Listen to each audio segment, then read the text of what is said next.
Muy buenas tardes a todos y bienvenidos, bienvenidas a un nuevo programa de Proyecto Cosas. Hoy tenemos con nosotros a un jugador de fútbol sala profesional, pero que más allá de los títulos y del buen deportista que es, creo que hoy vais a descubrir una persona, un deportista, pero persona muy especial, quizá diferente a lo que se suele encontrar en el mundo profesional del deporte.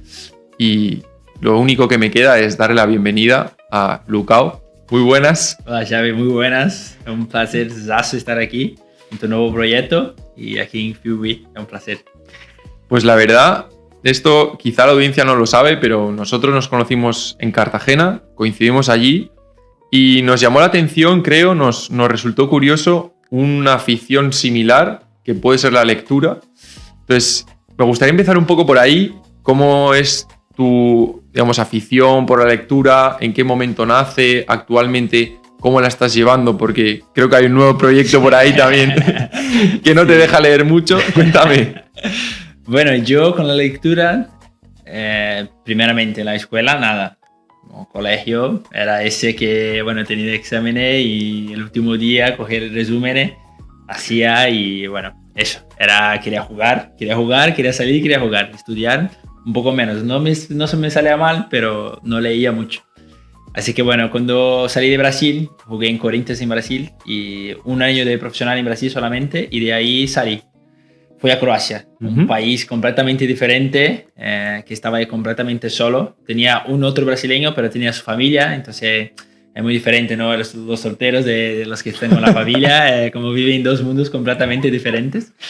Y estaba muy solo y yo con los libros empecé una relación, ¿no? Como una relación de que fue mi compañía y el autoconocimiento, como en plan solo leía libros de autoconocimiento, porque yo creo que en plan por mucho tiempo que estaba solo sentía mucho, ¿no? Como sentía tristeza, sentía un montón de cosas y poco a poco quería ir conociéndome más y más y los libros fueron la herramienta, ¿no? En plan, me ayudaba mucho. Entonces yo creo que fue un poco del autoconocimiento y también la práctica de leer que me ha ayudado un montón en los momentos de solitud, cuando estaba ahí solo, fueron mi compañía. Así que yo creo que empezó por ahí la lectura y ya poco a poco se fue creciendo, fui leyendo siempre. He empezado a compartir en redes sociales, que ahí también cambia, ¿no? Cuando la gente descubre el hobby tuyo.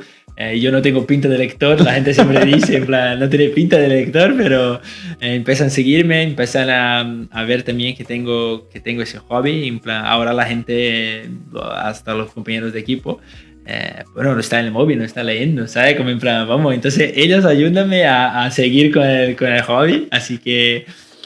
hoy ha tomado una proporción un poco más grande, ¿no? Eso de la lectura, pero ha empezado ahí en Croacia en momentos de solitud y hoy es una compañía muy grande. Yo tengo que estar leyendo un libro, si no estoy, ¿sabes?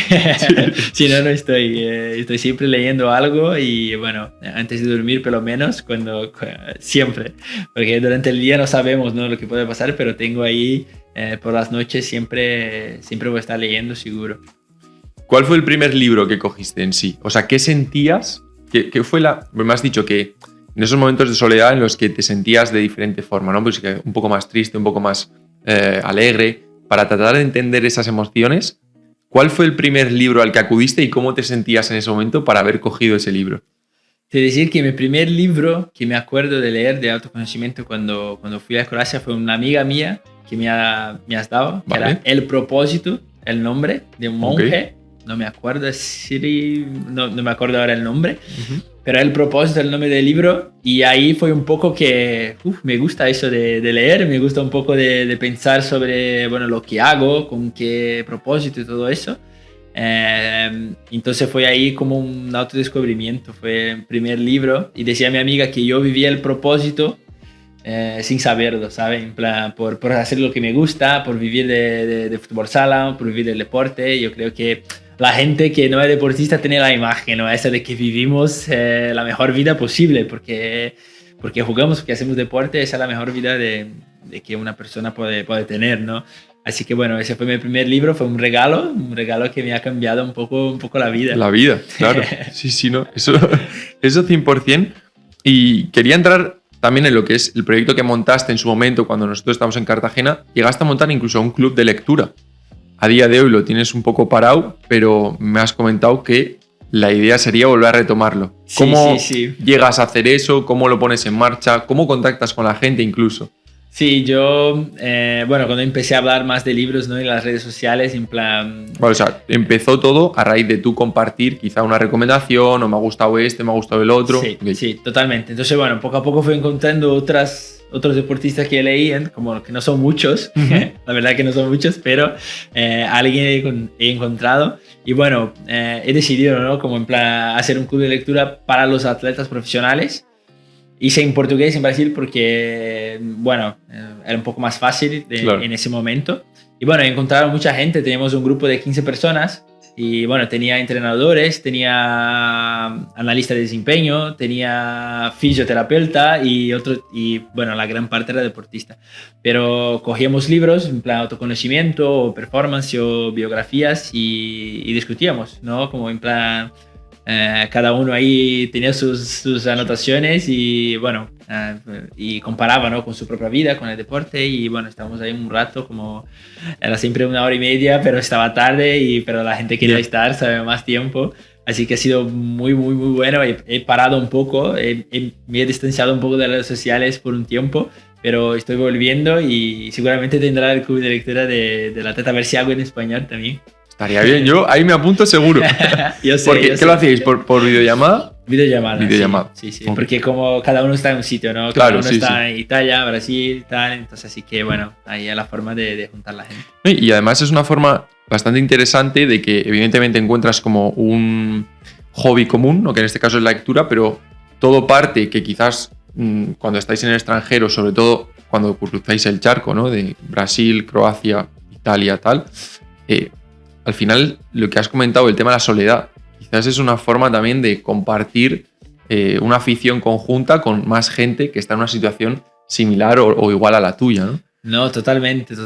Yo creo que yo un día quiero ser mentor de deportistas, también por eso, porque para acoger gente que era como yo en ese momento en Croacia, en esa solitud, en ese momento, yo me gustaría tener un mentor para también darme los caminos, porque no es fácil solo intentar encontrar tu mejor versión, intentar encontrar tú mismo, no es fácil, así que bueno, el club de lectura también, yo siento que mucho eso, muchísima gente del grupo, gente que juega fuera de su país, que están solos, y eso es una herramienta. Al final está leyendo, está haciendo anotaciones, está descubriendo, y entonces habla con otras personas que han pasado por lo mismo, que también están pasando por lo mismo, así que bueno, es un lado del deporte oscuro que la gente no ve, ¿no? Que en plan solitud, en plan tiene que dejar su familia, dejar su gente, así que bueno, en ese sentido también creo que hace diferencia para otras personas. Y estoy seguro de que muchos deportistas que nos escuchan ahora en su casa se están sintiendo muy reflejados en todo lo que estás diciendo, porque es verdad que nuestra condición es distinta, ¿no? O sea, yo soy español, siempre he jugado en España, en tu caso es diferente. Pero quiero tocar esto que has dicho, de que en un futuro te gustaría ser mentor de más jugadores. ¿Cómo lo ves? ¿Cómo visualizas, digamos, esa situación? ¿O estudiarías algo para ello o simplemente lo basarías en tu experiencia? Sí, bueno, estudié en Brasil. Algunos cursos, muchos, pero sí, yo creo que basado en el autoconocimiento principalmente. Y bueno, la parte mental también de estar junto con alguien, no en plan terapia, porque no hice psicología, pero en plan ayudar a esa gente que está en esas situaciones, ¿no? En plan, no sé por dónde ir, mira, vale, por aquí, ¿sabes? Si necesitas terapia, mira, necesitas terapia, ¿sabes? Pero en plan ayudar en esa forma. Estudié el coaching en Brasil, 2 años de curso, en plan ese lado, en plan ayudar a la parte mental y un poco ayudar a encontrar sus propios caminos, ¿no? Porque yo creo que cada uno tiene un camino completamente diferente, pero ayudar a encontrar sus propios caminos. Yo creo que va un poquito por ahí.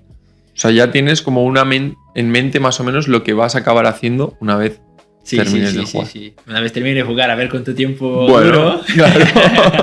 No, esperemos que muchos más años, eso por supuesto, o al menos hasta que a ti te apetezca jugar. pero que no sea una obligación el hecho de depender del deporte para tú poder, digamos, seguir ganando dinero. Entonces, quiero ahora ya sí volver un poco a lo que es el inicio de todo, y es que pues en Brasil, evidentemente, como en prácticamente todo el mundo, ¿no? Pero el fútbol es el deporte rey y en Brasil, si no me equivoco, todavía quizá lo es más, ¿no? ¿Cómo elige un chaval en ese Brasil donde el fútbol abunda, fútbol sala en lugar de fútbol 11 en este caso? Bueno, en Brasil, la verdad que el fútbol sala es el deporte más practicado de Brasil. ¿Ah, sí? Sí, por Hostia. la facilidad. Bien. Porque en plan, tener pista es mucho más fácil que tener un campo. Así que bueno, todas las escuelas tienen 2-3 pistas de fútbol sala. Vale. No como vóley, baloncesto, pero como la gente de fútbol y en la escuela practican fútbol sala. Vale. Así que muchísimo más fácil, ¿no? Entonces así he practicado toda mi vida Vale. con esa facilidad en fútbol sala. Así que siempre fui muy bueno en fútbol sala. Intenté un poquito el fútbol algunas veces, pero no era mi deporte, ¿sabes? No era el plan que estaba acostumbrado. Y yo creo que mucho por eso el fútbol sala. Yo era mejor y me sentía muchísimo más cómodo y feliz jugando en fútbol sala. ¿Y qué crees que, por ejemplo, te diferenciaba para ser muy bueno en fútbol sala y quizá no tanto en fútbol 11? O sea, ¿dónde crees que está la mayor diferencia? Yo creo que el tiempo practicando. ¿Sí? Yo creo que el tiempo. Porque yo la gente empieza con 7, 8 años en el fútbol y sigue ahí toda la vida, ¿sabes? Ya. Entonces los tiempos son muy diferentes. Y yo jugué siempre a fútbol sala, llegaba al fútbol, quería el balón todo el rato, estaba corriendo porque el fútbol sala nosotros estamos así, pum, pum, pum, pum, pum. En el fútbol no, ser un delantero, como fui Claro. delantero, y en su momento tenés que esperar el balón, tener tal, cuándo correr, cuándo no correr, y así yo estaba ahí corriendo, quería defender, claro, no llegaba con calambre al final del partido.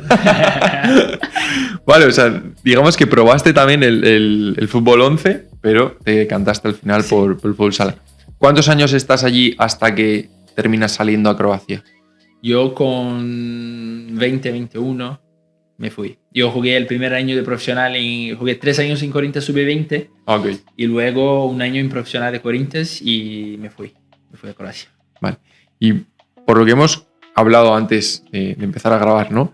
Me has comentado que tú vas a Croacia y no tenías un contrato siquiera firmado, era un acuerdo prácticamente verbal. Supongo que habría un representante por medio. ¿Cómo fue ese inicio, ese salto, esa aventura de cruzar? Volvemos a lo mismo, me estoy repitiendo quizás, pero de venir a Europa, en este caso a Croacia, una cultura completamente diferente a Brasil. ¿Cómo fue ese inicio?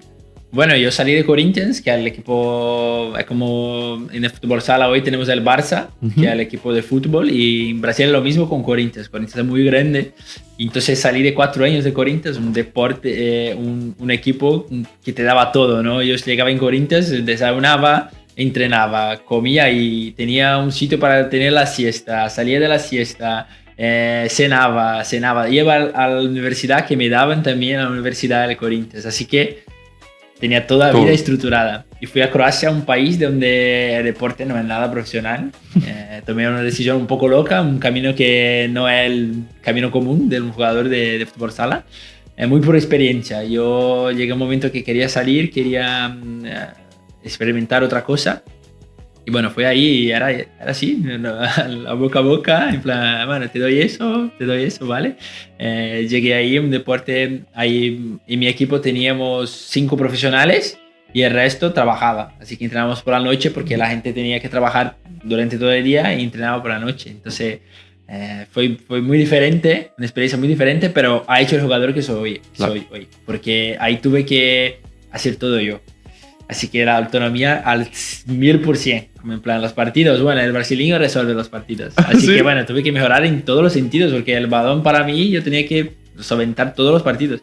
Así que he crecido un montón. Yo creo que fue una decisión un poco loca, pero al final aceptada. Yo creo que si estoy aquí hoy fue por esa decisión en ese momento. O sea, tú llegas muy joven, ¿no?, al equipo y aún así ya, o sea, llegas como auténtica superestrella del equipo que tiene que resolver todos los partidos y todo. Bueno, es cierto que eso te hace mejor porque al final te exige, ¿no?, un poco más y si tú quieres llegar a cumplir con las expectativas que se te exigen, pues sí, o aprietas y trabajas o no queda otra, ¿no? Y en este sentido, para ubicar un poco el fútbol sala a nivel europeo principalmente, ¿no?, porque el fútbol es mucho más conocido, se entiende que pues, quizá la Premier, incluso la Liga Italiana, la Española y tal, son ligas más conocidas. la croata no es precisamente una de las ligas más importantes, ¿no? No. ¿Cuáles están un poco ahí en el top?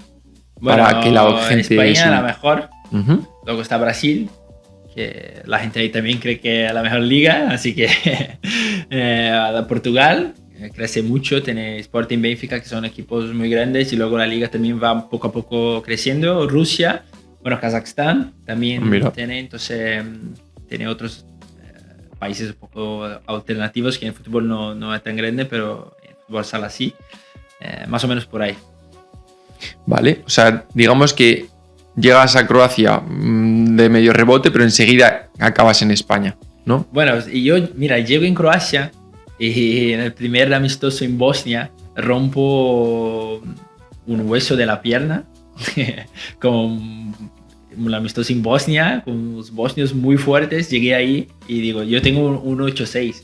En fútbol sala en Brasil era muy alto, ¿no? Muy tal. De mi equipo en Corinthians era el más alto, sino entre los dos. Sí. Llegué ahí y era enano, te lo juro. Era la gente muy grande, muy fuerte. Y digo, ¿dónde estoy? ¿Sabes?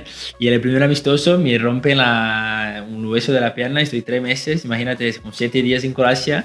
Fui directamente a la cama del hospital. Una lesión que no sabía ni qué había pasado. La gente hablando ahí en croata. Claro, pero no entendías. Sobre mí, yo no entendía nada. Una cama del hospital, al quirófano. Ahí arregló y estuve ahí de cama un tiempo y luego tratando lesión, así que bueno, yo creo que ese fue un momento ahí un poco complicado, ¿no? Yo estaba ahí en mi cama y decía, vaya decisión que he tomado, ¿qué he venido a hacer aquí? ¿Sabes? En plan, vengo ya una señal de que no tenía que haber venido, ¿sabes? ¿Qué vengo? Voy a volver.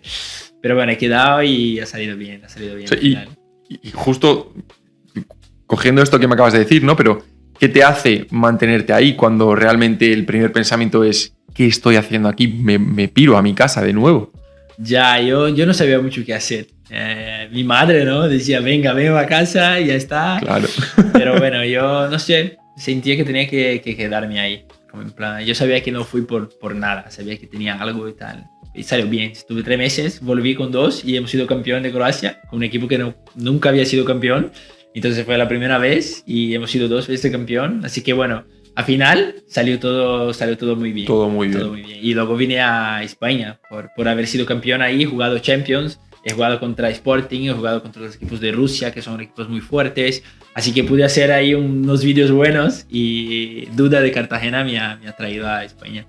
Mira, y por ubicar un poco, porque quizá ya sé que estoy haciendo mucha referencia al fútbol, pero entendiendo que es un poco el deporte que está por encima, ¿no? Más allá de todos los deportes, pero ¿cuál es la horquilla, más o menos? O sea, imagino que para decir que estas que has mencionado son las ligas más importantes, ¿cuál es la horquilla, digamos, de salario en la que puede estar un jugador profesional de fútbol sala a día de hoy?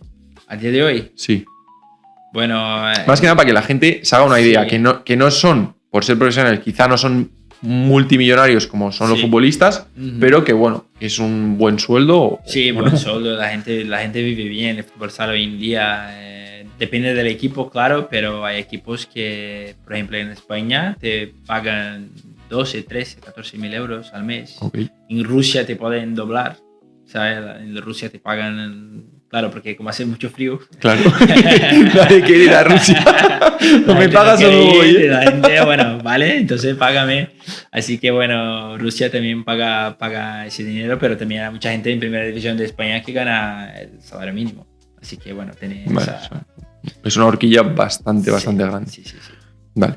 Vale. En ese sentido, perfecto. ¿Y a día de hoy tienes algún asesor tú, por ejemplo? Teniendo en cuenta que en el podcast hablamos un poquito salud, deporte, finanzas, no tienes ningún asesor, o sea, full ahorro en cuenta corriente. Sí. Bueno, total. Esto vamos a tener que hablar entonces. No, pero entendiendo un poco que por supuesto es un deporte como todo profesional, ¿no? Que dura X años, pero que hay que ir trabajándolo de cara al futuro para, bueno, que ese dinero siga funcionando. Vale, pues entonces aquí vamos a esquivar esto porque quiero meter ahora el proyecto vital que tienes desde hace 1 año y medio. Para cuando salga este programa, 1 año y medio ya habrá pasado. Sí. ¿Cómo lo estás viendo? ¿Qué te ha digamos, supuesto, cómo te ha afectado, cómo te influye la criatura que has traído al mundo? Bueno, primero yo creo que fue el mejor momento de mi vida, pero con diferencia. O sea, en el momento sale. En el parto, brutal. Me pongo pie de gallina solo de hablar. Fue el momento más especial que yo creo que la profesión no te puede dar. Como en plan, yo fui campeón de liga, metiendo gol en el último segundo, ahí en Cartagena con la gente.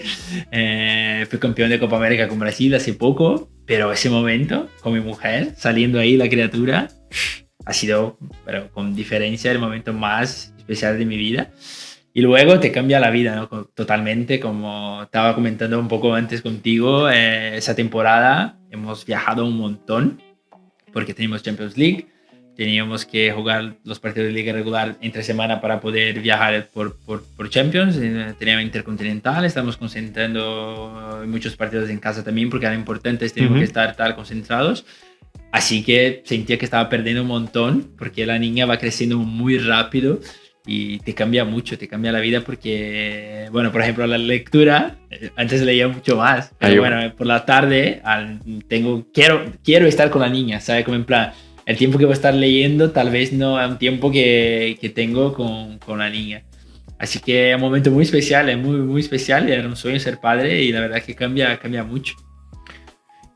En ese momento, o sea, digamos que antes cogías la lectura un poco para aprender, para pasar ese rato que quizá te sentías solo, no tan solo. Ahora coges a la niña y aprendes quizá más incluso de los libros, ¿no? No, totalmente. Son varias las lecciones, paciencia, el entender. Son lecciones que tal vez un libro no te da. Un libro no te da. Entonces, el aprendizaje sigo leyendo, pero yo creo que con ella muchísimo más. Y una cosa que me gustaría que la gente le quedase claro, yo todavía no soy padre, pero estoy seguro de que también es un sueño, ¿no?, que tengo el día de mañana, pero todo el mundo ve el deporte como algo, vivir del deporte, ¿no?, que hemos dicho que es algo súper bonito y yo también me considero un afortunado y más ahora que no estoy jugando porque estoy lesionado, lo valoro todavía mucho más, ¿no?